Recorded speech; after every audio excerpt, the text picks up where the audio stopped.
Hello guys, welcome to our channel mean study. हम इस video में जनरल अवेयरनेस का एक टॉपिक फिजिक्स का कुछ एमसीक्यू सॉल्व करेंगे। ये वीडियो इस टॉपिक का मतलब कि फिजिक्स के टॉपिक का पार्ट 2 है। इसके पहले हम पार्ट 1 भी बना चुके हैं, आप प्लेलिस्ट में जाके उसको देख सकते हैं। तो चलिए स्टार्ट करते हैं पहले क्वेश्चन के साथ।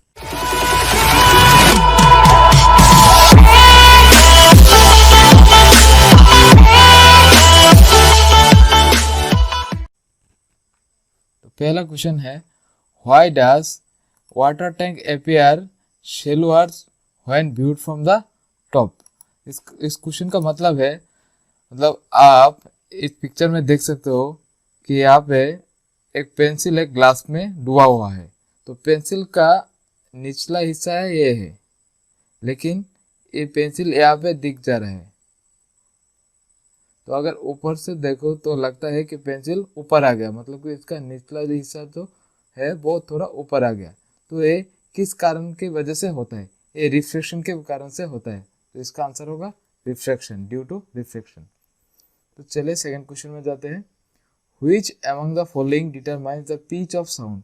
तो साउंड का जो पिच है वो किसके ऊपर डिपेंड करता है? वो फ्रीक्वेंसी के ऊपर डिपेंड करता है। Next question, which colour is formed when red and green are mixed. मतलब कि रेड और ग्रीन अगर मिक्स्ड हो जाए तो कौन सी कलर फॉर्म होता है? तो यहाँ पे आप एक चीज सीख सकते हो कि हमारा जो प्राइमरी कलर है, प्राइमरी जो कलर है वो है प्राइमरी कलर। प्राइमरी कलर है थ्री टाइप का, एक है रेड, दूसरा है ग्रीन और तीसरा है ब्लू। तो रेड ग्रीन एंड ब्लू है हमारा प्राइमरी कलर। तो ये प्राइमरी कलर अगर एक एक एक दूसरे के साथ मिक्स्ड हो जाता है, मतलब कि ओवरलैप हो जाता है, तो एक नया कलर फॉर्म होता है। तो एक कैसे हम जान सकते हैं? यहाँ पे एक ये पिक्चर में देख सकते हो कि रेड यहाँ पे है ग्रीन, यहाँ पे है ब्लू। मतलब कि रेड और ग्रीन अगर ओवरलैप हो जाए तो येलो कलर फॉर्म होता है। रेड एंड ब्लू अगर ओवरलैप हो जाता है तो मर्जेंटा कलर फॉर्म होता है। अगर ग्रीन और ब्लू ओवरलैप होता है तो सैन कलर फॉर्म होता है। और तीनों कलर मतलब कि रेड ग्रीन और ब्लू, ये तीनों कलर अगर ओवरलैप हो जाए तो व्हाइट कलर फॉर्म होता है। तो आप इस पिक्चर के हेल्प से आप सीख सकते हो कि प्राइमरी कलर एक दूसरे के ऊपर अगर ओवरलैप हो जाए तो नया जो कलर फॉर्म होता है वो कौन सी कलर होगा। तो रेड और ग्रीन इस क्वेश्चन में है कि रेड और ग्रीन कलर अगर ओवरलैप हो जाए तो कौन सी कलर फॉर्म होगा। तो इसका आंसर होगा येलो। तो येलो होगा इसका करेक्ट आंसर। इस क्वेश्चन से आप और दूसरे क्वेश्चन भी सीख सकते हो, जैसे कि रेड और ब्लू अगर ओवरलैप हो जाए तो कौन सी कलर फॉर्म होगा, तो होगा मर्जेंटा। और अगर रेड ग्रीन और ब्लू ये तीनों कलर अगर ओवरलैप हो जाए तो कलर होगा, जो कलर फॉर्म होगा वो होगा व्हाइट। ठीक है, तो चलिए चलते हैं क्वेश्चन नंबर 4 पे।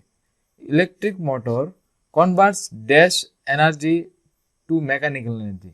तो आप घर में देख सकते हो कि ये अगर मोटर है इलेक्ट्रिक मोटर, तो यहाँ पे दो तार निकला हुआ आता है, एक पॉजिटिव एक नेगेटिव। अगर इसको आप इलेक्ट्रिक एनर्जी दोगे, इलेक्ट्रिक एनर्जी,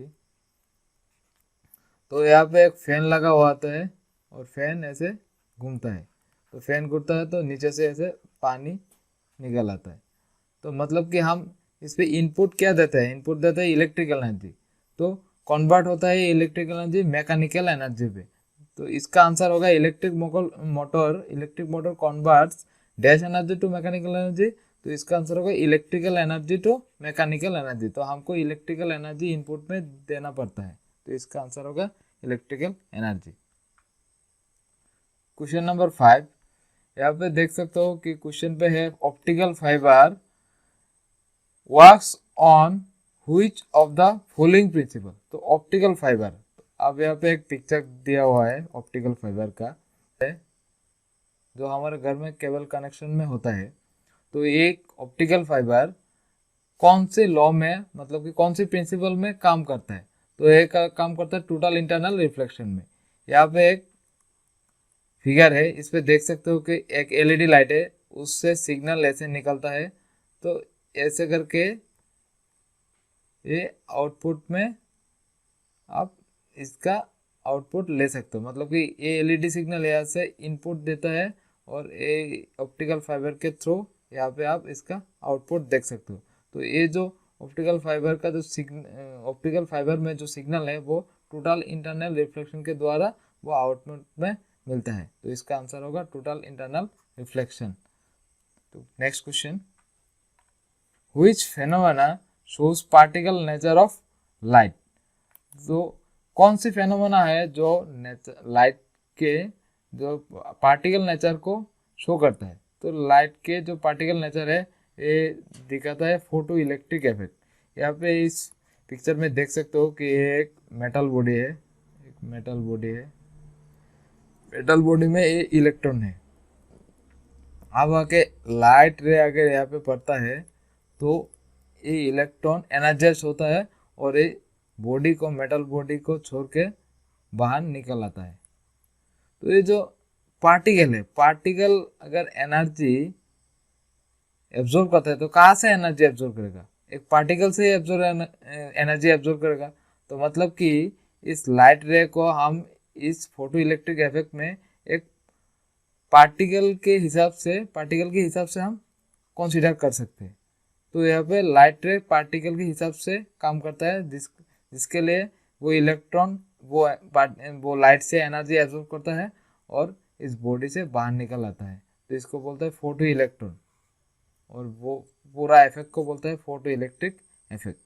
तो चलते हैं नेक्स्ट क्वेश्चन में, question number 7, what is the SI unit of intensity of sound. तो साउंड का जो इंटेंसिटी है इसका ऐसा यूनिट क्या है, बहुत ही आसान सा सवाल है, इसका आंसर होगा डेसिबल। तो नेक्स्ट क्वेश्चन में चलते हैं। यहाँ पे दिया हुआ है कि when a ball is thrown vertically upwards which of the following quantities remains constant during its motion. मतलब कि अगर कोई बॉल को ऊपर नीचे से ऐसे ऊपर थ्रो करता है तो कौन सी क्वांटिटीज यहाँ पे से कौन सी क्वांटिटी कांस्टेंट होगा। तो इस पिक्चर में देख सकते हो कि अगर कोई चीज़ को, अगर कोई पार्टिकल को ऊपर से नीचे धकेलो और नीचे से ऊपर धकेलो और ऊपर से नीचे धकेलो तो इसमें क्या होता है, सबसे ऊपर की पोजीशन में इसका पोटेंशियल एनर्जी हाईएस्ट होता है। पोटेंशियल एनर्जी मतलब कि mgh। जब वो मिडिल में होता है तो इसके पास potential energy plus kinetic energy दोनों होता है। एकदम नीचे आ जाए तो इसके पास सिर्फ काइनेटिक एनर्जी होता है। मतलब कि ये जो पोटेंशियल एनर्जी है धीरे धीरे डिक्रीज करके पोटेंशियल एनर्जी और काइनेटिक एनर्जी में कन्वर्ट होता है और अल्टीमेटली जब नीचे आता है तो पूरा एनर्जी काइनेटिक एनर्जी में कन्वर्ट होता है। मतलब कि इस पूरे रास्ते में, ऊपर से नीचे तक के पूरे रास्ते में एनर्जी कांस्टेंट रहता है। तो इसका आंसर होगा एनर्जी। तो एनर्जी इसका करेक्ट आंसर होगा। Question number 9, for which of the following game player must have the knowledge of pascal law. तो पास्कल लॉ का नॉलेज होना चाहिए किस खेल में। तो यहाँ पे एक पिक्चर है, ये स्कूबा डाइविंग का पिक्चर है। तो पास्कल लॉ का जो नॉलेज जानना जरूर है वो स्कूबा डाइविंग की खेल में जानना जरूर है। और एक बात, आप पास्कल लॉ को थोड़ा यहाँ पे सीख सकते हो कि पास्कल लॉ क्या कहता है। पास्कल लॉ क्या कहता है कि अगर इस सर्कल में, मतलब कि एक स्फीयर है, इसमें अगर पानी है, वाटर है, तो आप यहाँ पर अगर कोई प्रेशर क्रिएट करो तो इस प्रेशर की वजह से इस अंदर का जो वाटर है, वाटर चारों ओर प्रेशर क्रिएट करेगा। और ये प्रेशर होगा, अगर ये प्रेशर P1 है, प्रेशर P2 है और प्रेशर P3 है, प्रेशर P4, अगर ये प्रेशर को हम P5 से डिनोट करते हैं और प्रेशर को P से डिनोट करते हैं तो P इक्वल टू होगा P1 plus P2 plus P3 ऐसे करके P4 प्लस P5 होगा। तो ये है पास्कल लॉ। तो ये स्कूबा डाइविंग में यूज होता है। Question number 10, what is the value of least distance of distinct vision for a normal human being. मतलब कि अगर ह्यूमन आई यहाँ पर है तो इस आई के नियरेस्ट कितना दूर तक कुछ चीज़ अगर रखो तो इसको आराम से पढ़ सकता है। तो ये वाला डिस्टेंस जो चाहिए वो मिनिमम 25 सेंटीमीटर डिस्टेंस चाहिए, तो ही कोई आँख किसी भी चीज़ को अच्छे से पढ़ सकता है। तो इसका आंसर होगा 25 सेंटीमीटर। चलिए चलते हैं नेक्स्ट क्वेश्चन में। क्वेश्चन नंबर 11, यहाँ पे बोला गया कि which principle does hydraulic lift work. Hydraulic lift कौन, तो इस क्वेश्चन में बोला गया कि हाइड्रोलिक प्रेस कौन से प्रिंसिपल में काम करता है। तो इस पिक्चर में देख सकते हो कि एक आदमी यहाँ पे प्रेशर क्रिएट करता है। तो ये लिक्विड है, इस लिक्विड के थ्रू इस प्रेशर यहाँ से जाके यहाँ पे अप्लाई होता है। तो ये प्रेशर के वजह से एक गाड़ी ऊपर धकेलता है। तो ये जो पूरा सिस्टम है वो काम करता है पास्कल लॉ के हिसाब से। तो इसका आंसर होगा pascal law. Question number 12, at what temperature in degree Celsius the numerical value on Celsius and Fahrenheit scale become equal। तो सेल्सियस स्केल का और फारेनहाइट स्केल का जो वैल्यू है वो सेम आता है कौन सी वैल्यू में। तो सेल्सियस और फारेनहाइट स्केल का जो रिलेशन है वो इस रिलेशन से हम पता कर सकते हैं, C/5 = F-32। यहाँ पर अगर C और F का वैल्यू सेम है, मतलब कि दोनों का वैल्यू हम एक्सपोर्ट करता है, तो अगर ये इक्वेशन सॉल्व करो तो x का वैल्यू आता है -40। तो मतलब कि -40 डिग्री सेंटीग्रेड और -40 डिग्री फ़ारेनहाइट में सेल्सियस स्केल और फारेनहाइट स्केल का वैल्यू सेम होगा। तो इसका आंसर होगा -40 degree centigrade. Question number 13, dash act as a shield absorbing ultraviolet radiation from the sun. तो इन चारों ऑप्शन में से कौन सा ऐसा ऑप्शन है जो कि अल्ट्रावायलेट रेडिएशन एब्जॉर्बिंग में काम करता है। तो इसका आंसर होगा स्ट्रेटोस्फीयर। अब इस पिक्चर में देख सकते हो कि ये स्ट्रेटोस्फीयर है, जो स्ट्रेटोस्फीयर में ओजोन एक लेयर है। ओजोन लेयर क्या करता है, अल्ट्रावायलेट रे जो आता है उसको एब्जॉर्ब करता है। देखिए इस पिक्चर में ultraviolet A, ultraviolet B, ultraviolet C आता है, वो सन से निकल आता है। तो अल्ट्रावायलेट सी को पूरी तरीके से एब्जॉर्ब कर चुका है, अल्ट्रावायलेट बी को भी कुछ हद तक एब्जॉर्ब कर चुका है, और अल्ट्रावायलेट सी थोड़ा सा पास हो चुका है। मतलब कि जो डेंजरस है अल्ट्रावायलेट सी, उसको पूरा तरीके से ओजोन लेयर वो एब्जॉर्ब कर चुका है। तो ये प्रेजेंट होता है, ये ओजोन लेयर जो है वो प्रेजेंट होता है स्ट्रेटोस्फीयर में होता है, वो एटमॉस्फेयर का एक लेयर है। क्वेश्चन नंबर 14, यहाँ पे बोला गया कि पुश और पुल मतलब कि ये अगर कोई दरवाज़ा है, यहाँ पे अगर कड़ी है, तो कड़ी का ऐसे खींचता है तो इसको बोलता है पुल। अगर यहाँ से धकेलता है तो इसको बोलता है पुश। तो ये जो पुल और पुश है वो क्या है एक्चुअली, वो है फोर्स। वो क्या है, वो है फोर्स। क्वेश्चन नंबर 15, यहाँ पे बोला गया कि if the orbit of a planet is an ellipse, तो then what is the point at which the sun is located. So अगर कोई प्लैनेट का ऑर्बिट इलिप्स है, मतलब कि इस पिक्चर में देख सकते हो कि एक इलिप्स सा ऑर्बिट है, इलिप्टिकल ऑर्बिट है। तो इस इलिप्टिकल ऑर्बिट में अगर कोई प्लैनेट होता है, यहाँ पे प्लैनेट होता है, तो जो सन है वो इस ऑर्बिट में कहाँ होता है, कहाँ पे प्रेजेंट होता है। तो देखिए इस इलिप्टिकल जो शेप है इसका फोकस होता है यहाँ पे। तो सन ऑलवेज यहाँ पे होता है, मतलब कि क्या पे फोकस में होता है। तो इस इलिप्टिकल शेप में अगर कोई ऐसे प्लैनेट ऐसे घूमता है तो इसका फोकस में सन होता है। तो फोकस मतलब कि यहाँ पे सन होता है, तो इसका आंसर होगा focus. Question number 16, the sliding friction is dash than static friction. तो स्लाइडिंग फ्रिक्शन है वो क्या होता है, डबल होता है, सेम होता है, ग्रेटर होता है और स्मॉल होता है। क्या होता है, स्टैटिक फ्रिक्शन। अब इस पिक्चर में देख सकते हो कि स्टैटिक फ्रिक्शन में एक एक लोग, आप इस पिक्चर में देख सकते हो कि एक पर्सन स्टैटिक फ्रिक्शन में एक चीज को ऐसे धकेलता है, स्लाइडिंग फ्रिक्शन में ऐसे एक पर्सन स्लाइड करके जा रहा है, और रोलिंग फ्रिक्शन में ऐसे कोई चीज ऐसे घूमता है। तो इसमें सबसे ज्यादा क्या होगा, सबसे ज्यादा इस पिक्चर में देख रहा है कि इसमें स्टैटिक फ्रिक्शन सबसे ज्यादा होगा, स्लाइडिंग फ्रिक्शन उससे कम और रोलिंग फ्रिक्शन उससे भी कम है। तो sliding friction is smaller than, sliding friction क्या होगा, स्मॉल होगा, स्मॉलर देन स्टैटिक फ्रिक्शन। तो इसका आंसर होगा ऑप्शन नंबर डी। तो चलिए चलते हैं नेक्स्ट क्वेश्चन में। तो नेक्स्ट क्वेश्चन में है, in a qualitative way the tendency of undisturbed object to stay at rest और to keep moving with the same velocity is called. ये जो क्वेश्चन है ये न्यूटन का जो फर्स्ट लॉ है इसको बोला गया है, न्यूटन का first law, Newton's first law.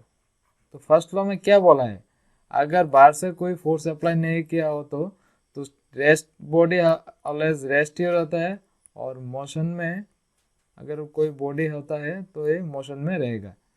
तो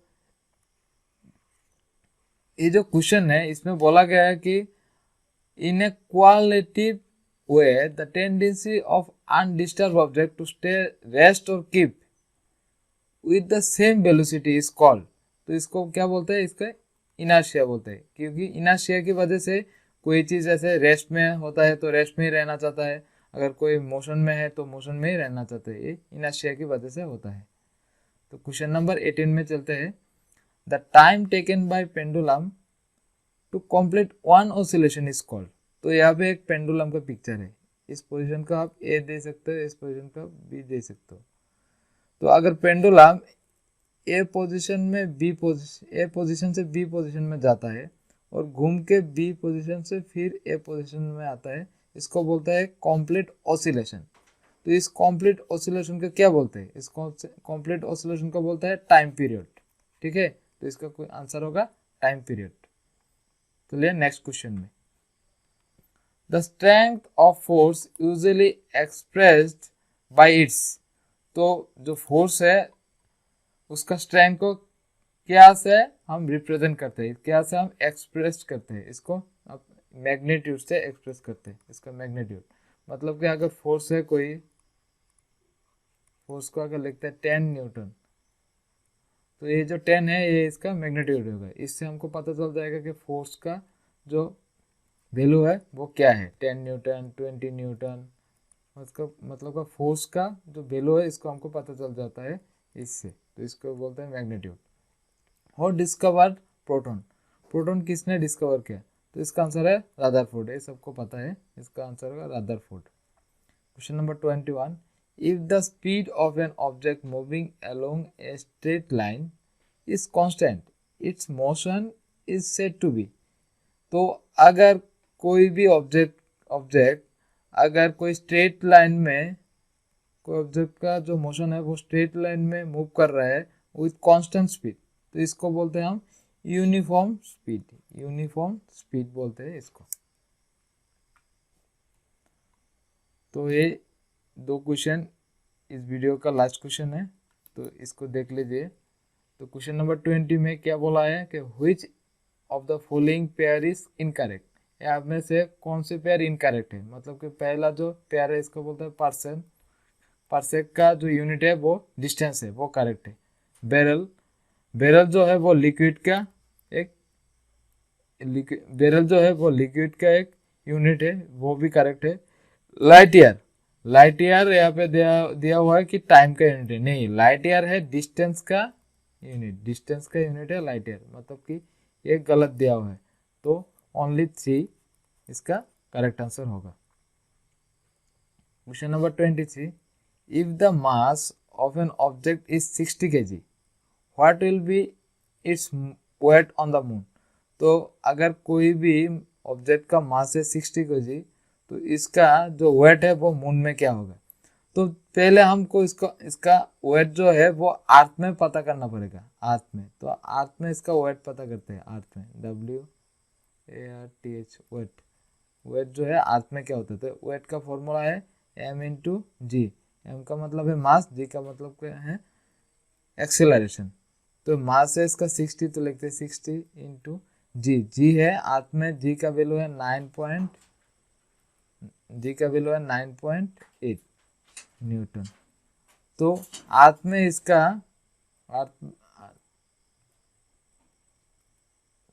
में इसका वेट है 60 इंटू 9.8 न्यूटन।